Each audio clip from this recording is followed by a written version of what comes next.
Welcome to Backpacker Radio, presented by The Trek. I am your co-host, Zach Badger Davis. Sitting to my 1:30 p.m. is... Hi, I'm Juliana Chauncey, a.k.a. Chaunce. Today is our first Q&A episode dedicated for our awesome patrons. You guys will be getting access to this regardless of your level of support. You can come in at the least expensive level, which I think is just $5. Is that right? I think so. $5 is pretty cheap. What can you get with $5? Not a coffee at Starbucks. Really? Not even like a black coffee? I'm sure you could get a black coffee. Okay. But then you shouldn't be at Starbucks. Yeah.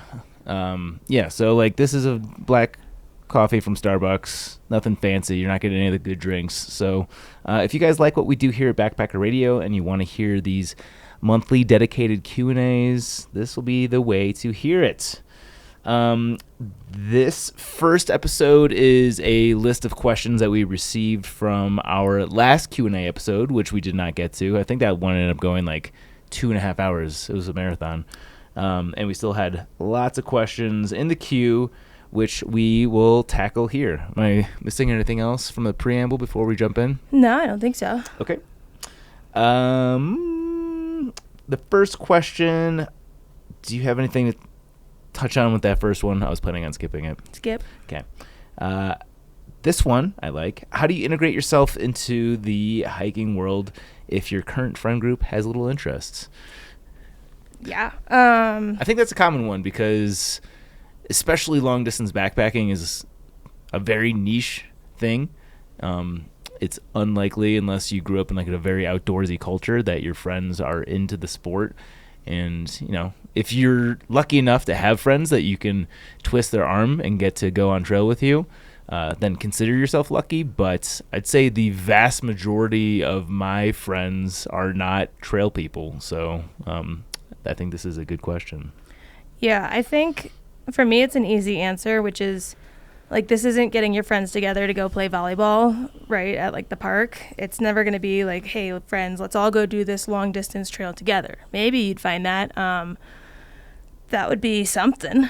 But for the most part, I don't expect that would be super common. To integrate yourself into the hiking world, if your current friend group has little interest, pick a trail and go out and do it. At least give it your best shot. The nice thing is you're going to make friends on trail. And the nice thing is it's often harder to coordinate a friend with you, let alone a friend group with you. And then you'll have your at-home friends that, you know, really connect with who you are in the outside world. And then you'll have your trail friends who connect with who you are on trail. And you're just expanding and having more friends, which is never bad. But yeah, no, I'm the same. My friend group at home has no interest in long-distance hiking apart from Fireball, who I met on trail. And then we found out we both lived in Denver. My boyfriend doesn't like to hike, but I don't really ever feel the weight of my friends not doing that stuff because I have so many friends that do that stuff. If you're trying to find people that would be interested in long distance trails, see if there's any hiker meetups going on around you. We do those in Denver. If you don't have those that exist in your town, maybe post on a hiking page and say, hey, is anyone living in insert X location here? Would you guys want to meet at X bar at X time and chat trail? But just don't make your friends fit into that mold because it doesn't make or break whether or not you can. Yeah, I think the best way to get your friends into it is after you've actually gotten into it. Like, my friends are way more interested in it now that, you know, I've done a lot of backpacking. Like, they like the fact that I can guide them and show them the ropes and that there's somebody out there that they feel like they can trust, which is a mistake. But I think this question really hinges on the type of hiking that you're referring to. If you're referring to, I see this all the time, especially, you know, through the Trek, is people want to meet people who are going to be going into the same through hike as them before they get onto the trail. And for certain trails, I could definitely see where there's a place for that. You know, if you're going onto a trail that is less populated or you're going against the grain, et cetera, perhaps there's a use case for that. But the situation I see that happening the most often is people wanting to make friends before getting onto the AT or the PCT. And I can totally resonate with that. I wouldn't have gone onto the AT had it not been for the guy who talked me into the experience in the first place. Without having the social safety net of knowing that he was going to be by my side there in the beginning, I wouldn't have done it. Knowing what I know now, I know that that's very stupid. We ended up hiking together for a very short period of time. We kind of just butt heads in our hiking styles. But yeah, like I said, if I knew what I knew now, I would encourage myself to go into one of these hikes totally by myself, which would force me into the situation of having to meet people and not feel like I needed the social aid of the one person that I knew going into the trail. That and the AT and the PCT, you'd really have to try to be by yourself, especially early on, if you're going northbound during the popular Nobo bubble seasons. So if that's the question that you're asking, I would say please, please, please don't worry about making friends before you get on trail. There's a very good chance that if you do make a friend and you decide to start the trail at the same time, you guys are going to end up splitting ways. That's just kind of how it goes. You're not going to know if your hiking styles drive together until you're actually hiking together. If you're asking more generally, I think all of the points that Chauncey made are really astute. There's hiking meetups, like meetup.com has this pretty much for every city. Facebook has dedicated groups for pretty much every specific trail that you can think of. There's subreddits. There's a lot of ways to connect with people online. I'm not the sort of person that would just chat somebody up out on the trail. And frankly, I'm not sure I would love it if somebody did that to me on trail. But if you can find a community or a place that's dedicated to finding like-minded folks on the internet, that's a good way to kind of field test it and slowly ingratiate yourself into whatever local community exists. So I think just depending on the type of community that you're seeking would really dictate the direction of the answer that I would give. But yeah, that's kind of my overarching thoughts on that. Anything else to add? No, I think that's good. The next question, I can't remember if we covered this one. I feel like we did, but maybe not. This is from R.A. Bradnam. I believe she was actually a blogger of ours. Asks, when will my feet stop hurting? I finished the PCT a month ago. Obviously, this question was submitted a while ago, as today is December. You guys are hearing this in January. But I would say a month is too long for your feet to be hurting. There's probably something wrong. I'm not a doctor. I would guess that's plantar fasciitis. Again, not a doctor. You should definitely seek out a doctor. But even with plantar fasciitis, typically the remedy for that one is just going to be time. Time is the thing that heals the wound there. There are things you can do in terms of like icing, stretching, seeking out physical therapy that will slightly expedite this, according to what I've seen from others. Jabba had really bad plantar fasciitis after one of his PCT attempts. And yeah, I know it's a really debilitating thing, but it's one of those things where I think time is going to heal that wound. Yeah, I think feet hurting is a little vague to give a non-doctor diagnosis on. I will say, I think it depends the level of hurt on what you're doing when you get off trail. I think if you go from hiking every day to just absolutely no exercise, like go back to a desk right away and are sitting from 9 to 5, that might give you a little bit of the achies because your body's not used to such a drastic change. When I got off the PCT, I know that I had a period of discomfort with my feet where all the calluses started to peel off, and it was just like, I like peeling like a sunburn, twist my arm with a good time. When I was peeling the stuff that was peeling off my feet, it was incredibly soothing, maybe not the word, pleasing. It felt great to do. But yeah, my feet had weird peel going on for a while the calluses came off. But I think continuing to be on my feet and continuing to move, even if it's just on a treadmill, helped me go from one extreme to the other, which was less of a shock. Yeah, I think this really goes to say that you probably should see medical help of some kind, because if it is plantar fasciitis, I think being on it too much could aggravate it. It could be a stress fracture. It could be any number of things. So, again, we're not doctors, but a month feels like too long of a time. That said, my feet are certainly tender This was true especially after the AT.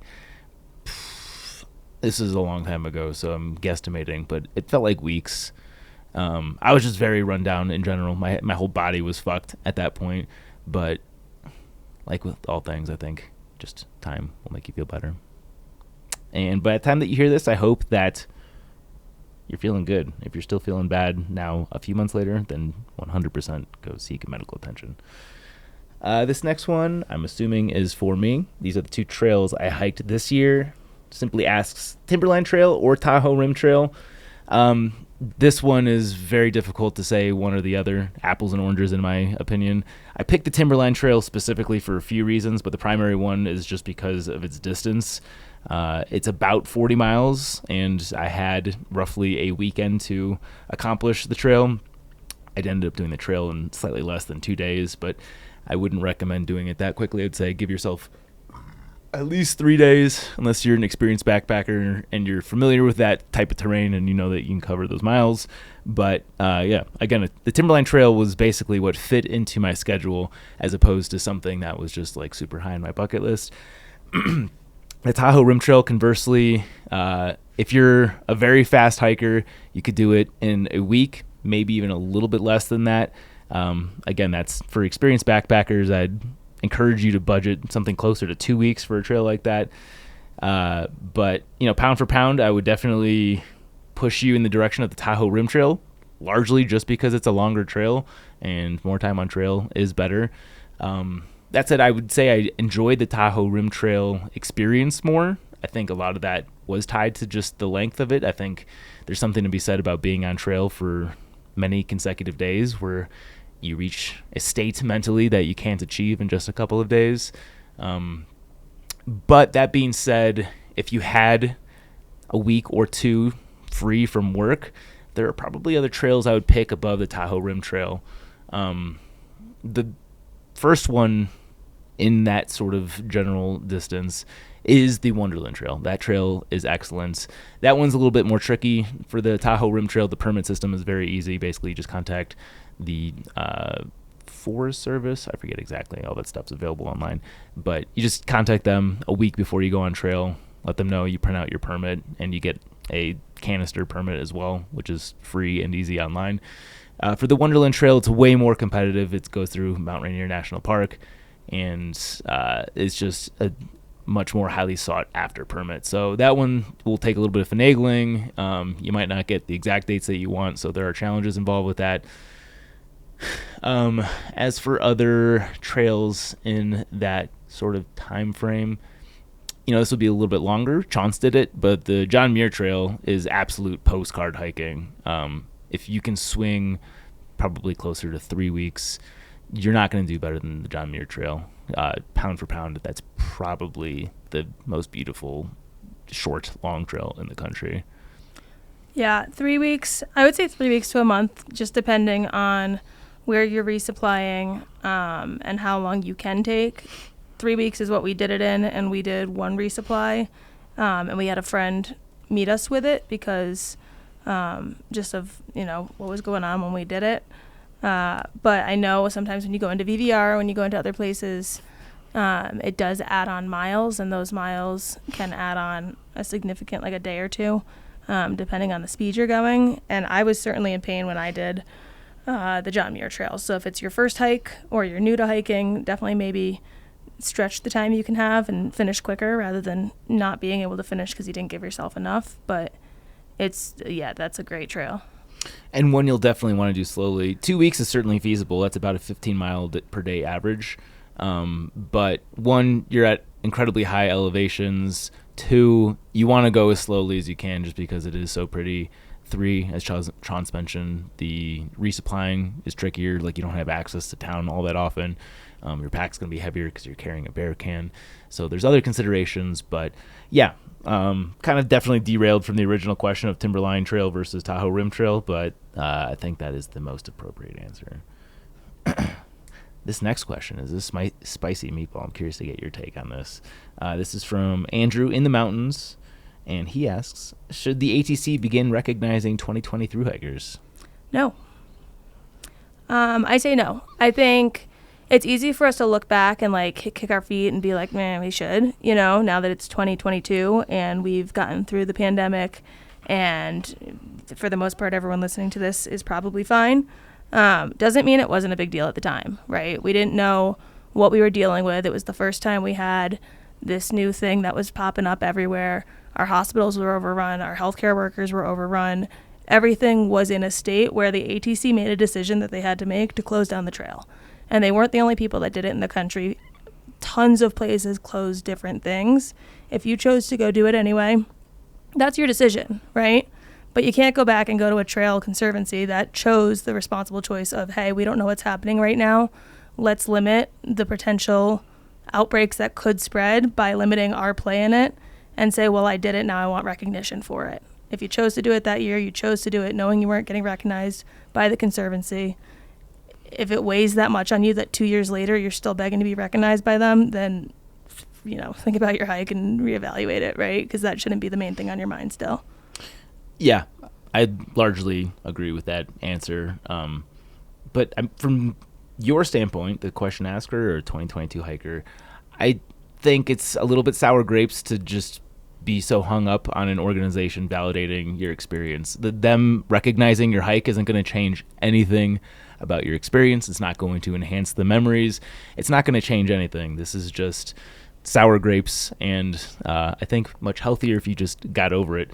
And to Chaunce's point, yeah, obviously now we know that the risk associated with hiking was likely minimal. To Chaunce's point, the hospitals were overrun at the time.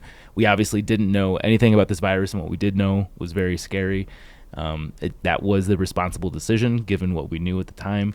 So, if you decided to start your hike later in the year, like if you went southbound, I think that was the time where things were starting to become a little bit more clear, and there were ways to do the trail safely. I'm drawing a blank on the family that we met, but basically they had a caravan meeting them at every road, so they weren't having to interact with the public. Obviously most people are not going to have that sort of luxury available to them. So it's impossible to say something along the lines of like there's no safe way to do it, but certainly it's hard to fault the ATC for their recommendation, and nobody wanted to be in the position that they were in. But again, if you're still holding a grudge at the ATC for something that happened 2 years ago, please just get over it. This question is from Christine Grill. She asks, how bad is it to cook/eat in your tent vestibule? Say it's fine. So I'm interested in what you have to say on this one, because I was worried when we started cooking the backpacker backcountry meal critic segments in a closed office with no doors and windows. Well, we have a door, but no windows, because I was thinking about the tent thing where you're not supposed to cook in your vestibule as well. And I remember you said something about it.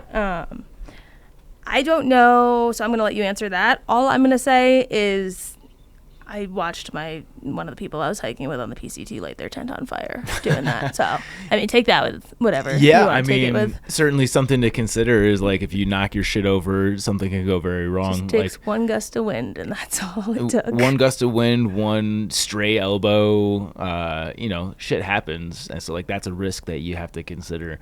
But yeah, it's safe. I guess I should say it's safe from the standpoint of being concerned about carbon monoxide, provided that you're getting ventilation. Like if you have your tent wall pinned all the way down, it's a really still night.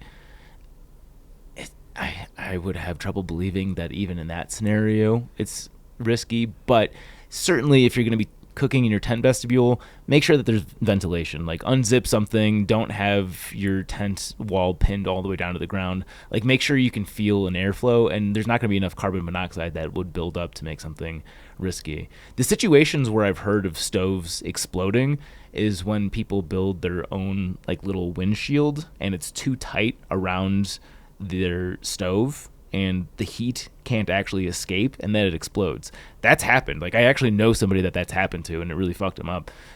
So I think something like that, because people build windshields for their stoves because wind is going to interfere with the flame, going to make your fuel less efficient, going to increase cook times, etc., etc. But doing something like cooking in your tent vestibule, I've done it many times. Again, just be very sure that you're getting enough. If you can feel wind flow, there's not going to be carbon monoxide building up in your tent. That said, I can't say it's without risk, because if you're in bear country, cooking in your tent is a terrible idea. You definitely don't want to be letting a bear know where all the delicious food is being housed at, and cooking your dinner there will certainly accomplish that. So if you're in bear country, get away from your tent if you're cooking, at least 100 feet. That would be the greater concern. And, a lot of the great backpacking destinations are bear country, so that would be the time where you'd want to think about getting away from your tent. But yeah, don't knock over your stove and start a fire. That's bad. This will be a spicy one, I think. Has sharing hikes live on social both improved and detracted from your experience? That's from Stephen Martin Jr. I think that's obviously a leading question. Yeah, I mean, I think it's impossible to say no. Like, I think it would be impossible to say that sharing hikes on social doesn't improve the experience, because then why are you doing it? And I think it's impossible to say that it doesn't detract from the experience, because anything on the internet always comes with, the good and the bad. Probably true for just most things in life in general, right? Yeah, I don't think you can get around either. I think where it can detract is when you're putting too much time and attention on it, and it starts to take away from your hike. For example, if you start hiking around your social media in terms of, I can't go do this because I need to take a video of this, or I can't go do that because I need to post this. Once you start letting that narrate your hike, it's no different than pink blazing, but instead of chasing a girl, you're chasing like cell reception, right? So there, you can go too far that way. In terms of it improving it, like, I love being able to look back at my videos. I love being able to be like, oh, where is that spot? And I can actually like see it and see how the grass is moving and like what the trees are doing and the sounds. It just is beyond far the best way to be able to put myself back in that spot when I am trying to remember something. I think in the moment, like especially times where you're hiking by yourself, it can be nice to post something and share it, with people from home, especially when loneliness starts to hit. It's fun to be able to see what people will comment and will say when it's, people, again, at home who, are reminding you that they're still there and still watching and still rooting for you. That's definitely something that is a perk. And I mean, the number of times I've scrolled back to find a photo that I posted, or to look at something again, or reuse those photos for something, I think I'd be very upset if I didn't have that. I don't disagree with you, but just devil's advocate here, couldn't you make the argument that you'd still have that footage without social media? You could, but every time my phone breaks, it's never by plan. Like, for example, on the AT, when I got to Harper's Ferry, my phone just completely went streaky.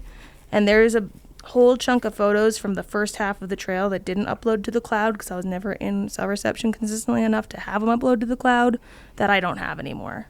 So the one consistent thing that I have are the ones that I post. And the ones that I post are usually the ones that are highlights. And then I don't have to sift through like the 20 versions of one photo I took because I liked the tree or something. I think if I scroll through my phone camera album, it's just all trash. Like, I think about that with people, like, for example, you have Leo, right? Like, when my parents had me, we had photo albums, and we would take those photo albums and flip through the pages, and it was a very, like, non-overwhelming highlight reel of photos, same as, like, an Instagram feed would be. Whereas if I go through my camera roll, it's just like screenshots and funny jokes and photos of my dog and like something I sent randomly that I didn't delete, or, like, it's so much stuff mixed together. And I always say I'm going to go back and clean it up. Never have I found a moment where I'm like, what I should sit and do today is go through 15,000 photos and videos and delete all the duplicates, and it just isn't something I've done. Fun little tech hack based on what you just said there. There's actually a folder, at least for iOS, that is specifically for screenshots. So I'll periodically go through and just delete all that, because that's the thing that clouds my phone. And there's also apps you can use that'll delete duplicates. Mm-hmm. But the reason I haven't is, how do they know which duplicate I'm going to think I looked the best in, right? Like, sometimes you have like 8 photos of yourself because you give someone a camera and you say, hey, can you take a picture of us? And like, I noticed something that no one else in the universe or an app would notice, that I'm like, I like that one the best. Yeah. It's interesting. I never ever and then not to counteract what you're saying, but like I never use Instagram as my camera roll memory bank, like for anything, the hike, Leo, or otherwise, just because I share so little of, like, it's such a small slice of anything that I do. I feel like that I'm going to get a much more complete picture just going through my camera roll. But I understand the appeal of that, just saying personally. But yeah, I agree with what you're saying. Also, I think it's necessary for us to acknowledge that we have both benefited professionally from social media and the internet and backpacking in general. So from that standpoint, we have both benefited, obviously. Yeah, I left that out because I think there's equal pros and cons to both, right? Like yes, we benefited from having a following on social media, but we also then put ourselves in the view of people as someone who almost might not even be considered real, right? Like when you see that someone is a quote unquote figure in a way, like you feel so much more comfortable bashing, you feel so much more comfortable criticizing. Whereas if it was like, I met someone on trail named, like Office Door, and I wouldn't just like tear apart their hike, right? Like that would be the weirdest, strangest things to do. But you get someone who's got like 150,000 followers named Office Door, and it's like you can criticize every single thing they do. So certainly, like again, everything has its pros and its cons, but the fact that we both participate in social media still and we have public profiles goes to show that probably the pros outweigh the cons, at least in some regard. Yeah, I would say pros definitely outweigh the cons. From the professional standpoint, for me, at least, for sure. Yeah. But yeah, I mean, I'm going to give my personal story anecdote here, and then I think kind of what I think can happen with anybody. But, it's no secret that social media use can lead to comparison, which leads to depression. These algorithms are meant to be addictive, and they're very good at that. And I'm not zen enough to be exempt from that undercurrent. So I've been sucked into that. I especially remember during like the PCT, hiking with Jabba, who's like a social media celebrity. Like, it was so fun to see all the DMs and the likes and the comments and blah, blah, blah, blah, blah. But like, I think back to that and it just feels gross and dirty, and like, it gets to the point where if you have a post that doesn't get as much social engagement, it would start to taint the experience almost. And I know that's a terrible outlook, but I'm just being honest about the way that I felt about it. And like, from that standpoint, I feel like social media can definitely be a detractor, and like totally defeat the purpose of why you're going out to the trail in the first place. Like for me, largely, I'm trying to unplug from my life. Like I spend so much time working, consuming Netflix, just being on a screen in general, and then to go out on trail and have my mood be affected positively or negatively, but especially negatively, by a screen is just, to me, it feels dirty and like I'm cheapening the experience. That said, I don't disagree with any of the pros that Chance mentioned, because there's been so many good things that have come from social media, and I'll even push to the side the professional component of it. I've caught up with long lost friends that I didn't even know lived in certain areas, but they were following me on social, and like they're like, hey, can I come bring you trail magic? And you catch up and you go over old stories. Like, that's not happening without social media. I've met strangers who've come out to the trail and given me trail magic, and me and my trail family trail magic, and like I've sincerely cherished those moments, and like that wouldn't have been possible without social media. To Chance's point, like the positive encouragement that you get from people that and both don't know, that feels good. I think that can also be tied to the thing of like, when you don't get it, then you feel bad and you don't get the dopamine hit and yada, yada, yada. So like, obviously it has its pros and its cons. I'm getting to the point where I don't feel like I get as many of the pros as I do the cons. So I'm consciously trying to break free from it, even though it is very addictive for me. And I think just the science shows pretty clearly that it is that. So yeah, it's a complicated thing. I certainly don't fault anybody who uses social media and is avid with it. But I do see the archetype often where you're doing, let's say you're hiking the AT or the PCT. I think these are the best two examples. And I think most people like the positive attention that they would get from something like this. They're entering into a community where it's very easy. If you're using the right hashtags, you're taking good photos, yada, yada, yada, you get sucked into this stream where it's very easy to get a lot of positive attention, likely much more so than you've ever received on social media in the past. And like that dopamine hit starts to become really addictive. And then like you can't wait till the next time you get cell reception to post the next highlight, to get those likes, to get those comments, and it just becomes a thing. And too much of the focus becomes that element of the hike. And one, that's not healthy, because eventually that's going to plateau and drop off. And that is especially true after your hike. You're going to find that the people that were following you on your hike don't necessarily care about your personal life at all. This is often true. And I think a lot of people feel like a drop in relevance, importance, yada, yada, yada, through their social media channels. And it can just be a really hard pill to swallow. So, again, these are really complicated things. And I just encourage people not to get too wrapped up into the positive attention that they're getting on social media, and instead focus on like the connections that they can build with people, because the connections can be real and long lasting. The likes and comments and the digital score is just like it's that smoke and mirrors. It's giving you a unsustainable reward, and I think will ultimately lead to unhappiness.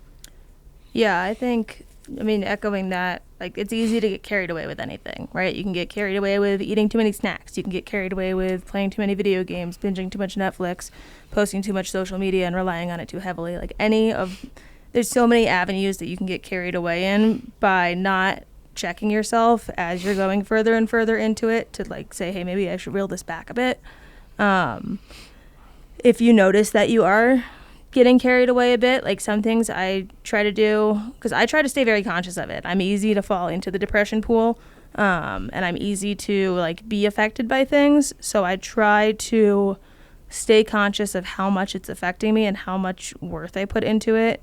For example, winter. I don't usually do much in the winter, so I don't usually post much in the winter. I try not to let that bother me, right? Like, I don't check how many likes a post I have got the next day. I've seen people delete a post that I saw at night and repost it in the morning because it didn't get enough likes, right? And they think no one sees that, but it's like, I saw it. So I try not to check that. I try not to, like, if there's plenty of other great hikers that post the same types of stuff I do. If I start to notice myself comparing and saying like, oh, maybe I should post more. Oh, look, they're doing that, I should do that. A lot of the times I'll unfollow them. And it's not because I don't like them. There's a lot of people that I don't follow that I really like. But it's more, you're not posting that stuff to affect me. And if it's affecting me, then my best move is to just not look at it. Because then again, I'll go back to doing what I want to do for why I want to do it, and not because I'm trying to keep up with the Joneses. And just like just reminding yourself, right? Like that the people that are giving you this clout, like, they're not real life friends. That doesn't mean they're bad people, right? Like, the people that are hyping you up, it's very nice that they're doing so, but they're not your people that you know in person, physically at home. There's so many people I know on social media that I feel like I know. I've never even met them, and it's like, I don't actually know you. You have no overlap with my life apart from on a screen. So remembering that and how much value and weight I put into that is also important. But yeah, like, that is a downside. Like, there's been times that I've been hiking and I've been in a great mood and my phone will buzz because it hits reception, and I'll look at it and it's just like a dark storm of shit. And then you just get bummed out for the rest of your day. And it's like, if my phone didn't hit cell reception, I wouldn't have seen the chaos that was going on, and I wouldn't have, been affected by it on trail. So it is there's just pros and cons in both directions. But just if you notice that you are starting to get carried away with it, like, take a moment to evaluate why, and evaluate what parts of it affects you and how you can limit how affected you get by it. Yeah, to that point, the thing that has kind of pulled me away from social media, or at least I try to, is I would ask myself this question after any session on social media: do you feel better or do you feel worse after this recent Squirrel Fest? And that's not a leading question. I think for a lot of people, the answer is sincerely better. But consistently for me, the answer was not better. It was worse. So I shouldn't be willingly engaging into a thing that was making me feel worse, and just relying on like having self-control and not using it is not enough for me. Like I literally have to get rid of the app. Yeah. Yeah, I mean, it's weird because for me, it's like I feel like there's so much, like, this is the right way to do stuff, this is the wrong way, in terms of, like, you should care about this, you shouldn't care about this. And it's so just, like, unilaterally, you shouldn't care about social media that, like, I like using social media. I like posting stuff. I enjoy it, right? Like, I'm an art major. I went to school for graphic design. Posting stuff, categorizing things and keeping track of them, having a portfolio of this stuff, editing, video editing, all that stuff is things that I did before trail anyway. I enjoy it. And if anything, parts of social media will take away from it, not because of social media, but because of responses or other people telling me, hey, you shouldn't like this as much as you do, or hey, you shouldn't be enjoying this. And like that sucks too, to have someone tell you that, hey, this thing you like to do, you shouldn't because it's not cool, right? Like it's not cool to put too much weight in this. It's not cool to spend too much time on this. It's not cool to get excited by this, right? Like it's almost a bad thing. And then it makes you feel bad because you feel bad for liking something. So like I've had times where I've taken a step back from social media and just not posted very much at all because I've gotten frustrated with other people making me feel like something I liked isn't something I like as much anymore. And that has bothered me. But there's a really good quote that I heard, can't remember where, but it was that most people don't even like themselves, so why do you care if they like you? And I think that's a really good mantra almost to keep in the back of your head if you do start to get in the part where people are just like, you know, using it as a way to criticize what you're doing. Yeah. Social media is just not designed to make us feel good because I'd say even for like the podcasts, 95%, I don't know what percentage it is, the majority of the feedback that we get is very positive, and the negative feedback sticks. Like that's the thing that you remember. And I think that's true for most people who are public people on the internet, is like you forget all of the nice things that people say, and the shitty thing that someone says is the thing that sticks with you. So it's challenging. This is a new, strange world that we're navigating here with the internet. And, you know, everyone needs to choose their own course for how they engage with it. Let's go to, we have the two categories of questions. Let's sprinkle in a few of the funnier questions because we're actually getting toward the latter half of the episode here. Start with this first one, which I love. What are the pros and cons of working with Rachel and I? Of course, this is from Mara. Thanks, Mara. I'll let you start. Okay, the pros. You are far more organized. No, I'm just kidding. Zach wrote his answer down. Pros are, like, you guys are obviously better at doing what you're doing than we are at doing what you're doing. If we could do what you do the way you do, we wouldn't have you. This is a nice little poem. Wow, somehow that rhymed. That was great. I liked that. Yeah, no, not for me. Like Rachel's just freaking the sheet stuff, not for me. Writing a hearty email, not for me. You know, like there are strengths that I have and weaknesses that I have, and my weaknesses are your guys' strengths, which make this run so much better than it did 5 years ago when we were just starting out and we were trying to see how much of it we could do on our own. So I think just the pros in general are the fact that like the wheels turn due to all the work you guys put in the background. I don't think that would be possible without it.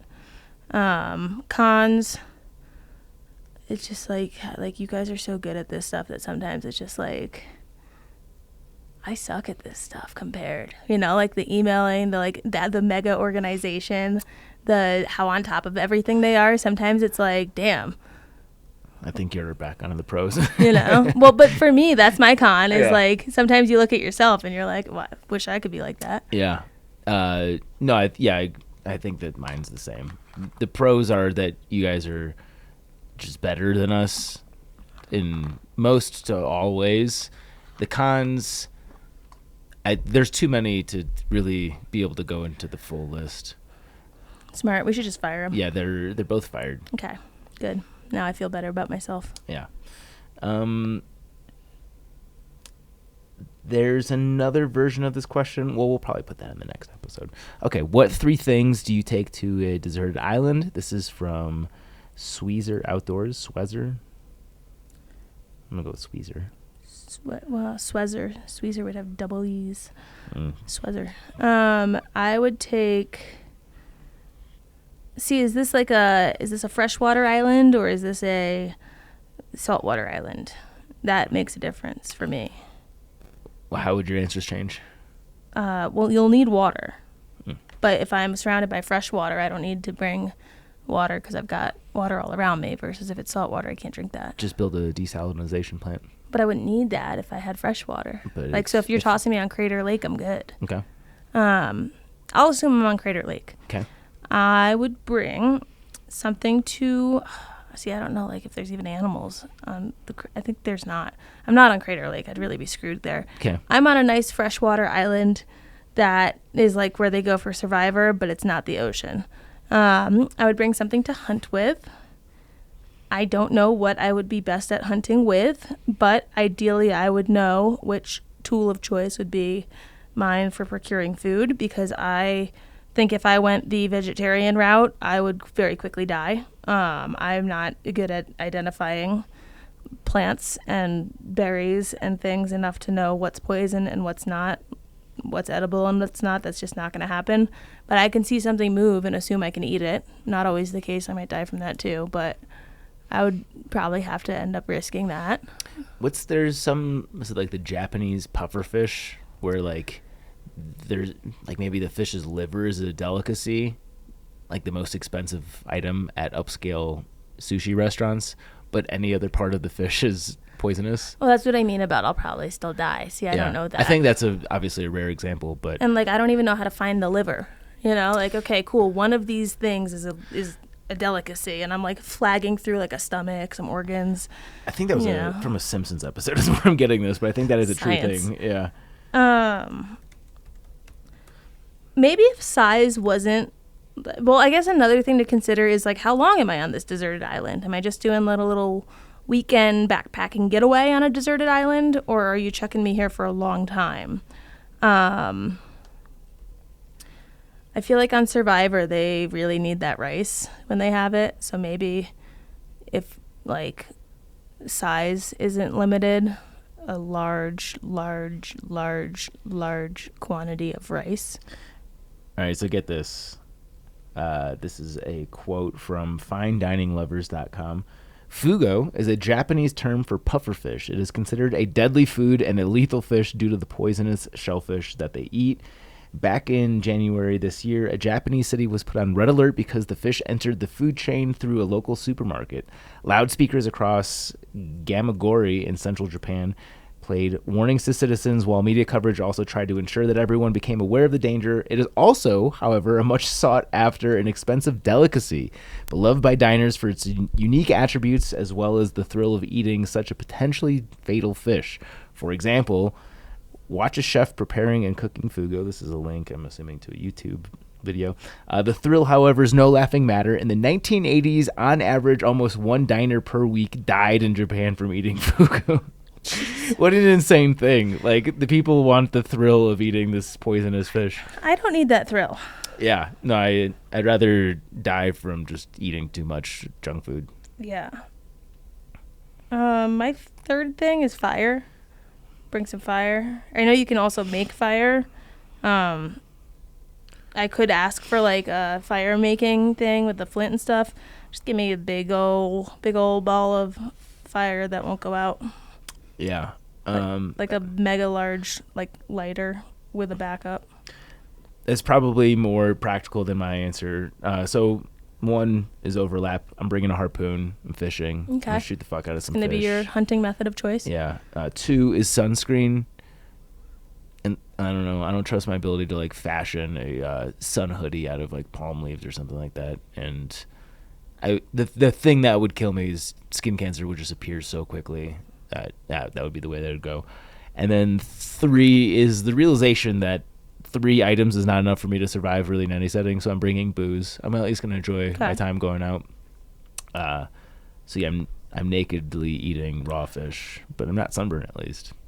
Maybe I'd bring like a sailboat along with my other stuff. Seems like a practical thing. A or a helicopter. large quantity of rice, a hunting tool, and a sailboat.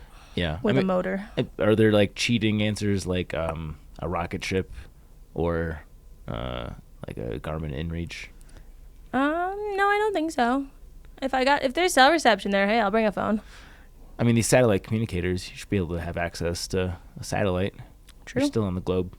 Yeah, then I can let someone know when I'm good. I'm good. Come get me. I would have a genie that granted me infinity wishes. I think that goes against the first rule of genies. You can't wish for more wishes. I'm making my own rules. Okay. They don't honor that, though. Well, I know Swezzer will honor my genie wish. All right, Swez. This will be the last one. Would you rather every time you hiked it had to be over 15 miles, or every time you hiked you had to carry a bag over 30 pounds? This is from our former guest, the virtual Sherpa. I'm going to go over 15 miles. I feel like I've said this on episodes before about how I'm kind of like not stoked to the max on day hiking anymore, just because usually if you go on a good day hike, there's drive time to get there. You usually have to wake up early. You end up driving back afterwards. You're tired anyway the next day from all of that. Just like the amount of travel that goes into a short hike oftentimes for me is not worth it. If I'm doing a longer hike, chances are I'm going over 15 miles a day anyway, or hitting 15 would be like a very comparable goal for myself. So I just think that that already is probably going to be around what happens often enough that I wouldn't really be killing myself to just like make it 15 if it were ever 12 or 13 or something. Yeah, I totally agree. Mostly just because carrying more than 30 pounds is a bummer. Nowadays, our base weights are probably fairly close. You're a little bit lighter, but 10-ish, 12-ish, maybe 14 pounds. So having to know that I'm at all of my backpacking trips, I'm at 30 plus. It wasn't specified whether that was base weight or total weight. But yeah, that would be a huge bummer.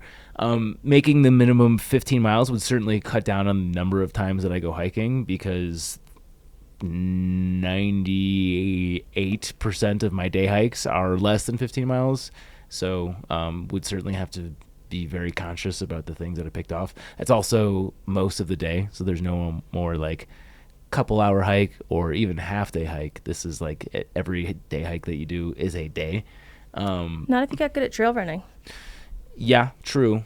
But I don't know, are we counting that as a hike? Kind of. It just because, well, okay, then what speed do you stop counting a hike? Like, are really tall people, like, is Jennifer Farr Davis walking too fast to be hiking? Well, there's a definition according to the Olympics, because speed walking is a sport. Speed walking, you have to have a foot on the ground at all times. Your toe has to touch when your heel touches. So I'd say no trail one walks running. like that. Trail running is you'd have to have at least one, when you're running, you're having both feet off the ground at some point. But at no when point you're walking regularly, you also are. Like, that's why speed walking is such a hard. When you walk, you have both feet off the. In track and field, if you wanted to do the speed walking, you actually have to like train the way you walk. That's why people look like they waddle like little ducks. No, but I'm saying, like, when you hike, are there points where you, aside from like jumping off a rock, are there points where you have 2 feet off the ground? I think there's in track and field speed walking terminology, there is a difference in terms of the little microsecond where there's a slight. No. I understand speed walking, 1 foot's on the ground. The point that I'm making is I think also in hiking, you always have 1 foot on the ground. Not if you're like going over a rock on a downhill, or you're going down some steps, or you're I think that's the example is when you're jumping off of a thing, but otherwise you have 1 foot on the ground at all times. Yeah. I mean, sometimes when it gets bouncy, it might have a little bit of a skip to your step. You're just being stubborn here. Yeah. So yeah, I think there's a difference between running and hiking. So we'd have to cover that caveat as well. So you'd specifically not be allowed to run in this? He does say hike. I'd say a hike and a run are different things. Well, I'm sticking with my 15. Okay. I still stick with 15 too, but it would make the number of hikes that I do significantly less. Well, we could also, if we were talking about the 30 pounds thing, say that would have to be base weight, not perishable weight, because if you started with 30 pounds and it was half water and then you started drinking the water, then it would go under 30 pounds. Sure. Like the movie Speed, if you dropped under 30 pounds, you would explode. I've never seen it. Oh, you should watch it. One of Keanu Reeves' best. Okay. Maybe. Okay, we're going to try to keep these FAQ episodes on the shorter side. We know that obviously our normal episodes turn into marathons. We want to experiment with something a little bit more bite-sized. So we're going to put a bow here. Obviously, no segments, but we do want to give a big shout-out to our awesome Chuck Norris Award winners on Patreon. That is Andrew Austin McDaniel, Jason Lawrence, Christopher Marshburn, Sawyer Products, Brad and Blair from 13 Adventures, Patrick C. Cialo, Paul Packman Seeley, Matt Sukup, Jason Snaler, Barely Nowhere, Greg Mack, Angie's, Tracy Trigger, Mike Poisel, Christina Diaz, and Dane. Great. We have to still figure that one out. No, wait, I kind of like saying great like that after. Yeah. Okay. Great. Dane, great. Great. Yeah. Also, we would love your guys' feedback on what you would like with these episodes. So in the future, we're going to incorporate more features such as the option to watch us while we do these live and submit questions live. But if you guys have ideas for things that would make this spicier for you, please let us know. We're still workshopping this, trying to figure it out. Also trying to figure out if this is worth doing in general, but hopefully you enjoyed this. Yeah, I think a lot of the reason people like segments is because they can think about what their answer would be as we're bickering about it. So maybe we toss in some rejected segments that we didn't get to that are now lost in the ether. For example, if we have a stupidest thing we've done this week that might become irrelevant by the next one. I've got one that we could put on the next one of these as a little teaser. Stupid thing of the week. Mm-hmm. Maybe little mini segments. If we had a question of the day that we never got to, or as something that's gonna get passed up if we don't use it type stuff. The throwaways is what you're saying. Yeah, throwaways. Well, because I think they're still good. My stupidest thing is still stupid. Yeah. But by even the next our throwaways episode, is pure gold, is what you're saying. Next episode, I'm not going to remember this. I'm going to have buried it with something more stupid. Yep. Okay. So. Well, obviously, thank you to our Patreon folks, and that's it for today's episode. Bye. Bye.